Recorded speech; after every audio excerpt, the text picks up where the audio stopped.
மொத்தத்தையும் அல்லாஹ் அங்க வாங்கிடும்.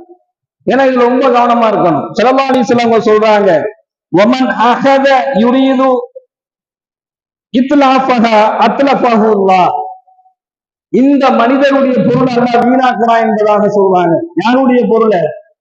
எவர் ஒருவர் கடன் வாங்கும் போது, ஏன் அல்லாஹ் இந்த கடனை நான் திருப்பி கொடுக்கணும் அப்படிங்கிற எண்ணத்தோட நீங்க கடன் வாங்குங்க. அப்படி கடன் வாங்கினீங்க அப்படின்னு சொன்னா அந்த கடனை அடைப்பதற்கு அல்லாஹ் உங்களுக்கு உதவி செய்வான். எண்ணம் இருந்தா போதும், நல்ல எண்ணம் இருக்கணும். ஒருத்தர்கிட்ட கடன் வாங்கும் பொழுது இந்த கடனை நான் திருப்பி கொடுக்கணும் அப்படிங்கிற உண்மையான எண்ணத்தோடு வாங்கினா அதை நிறைவேற்றுவதற்கு அல்லாஹ் உதவி செஞ்சிருவான். ஒமன் அகத யுரீது ஒருத்தர் கடன் வாங்கும் போது திருப்பி கொடுக்க கூடாதுங்கிற எண்ணத்துல வாங்கினாருன்னு சொன்னா, யுரீது இத்லாஃபஹா அத்லஃபஹு அல்லாஹ், அல்லாஹ் அவருடைய பொருளை வீணாக்கி விடுவான் என்பதாக பெருமானார்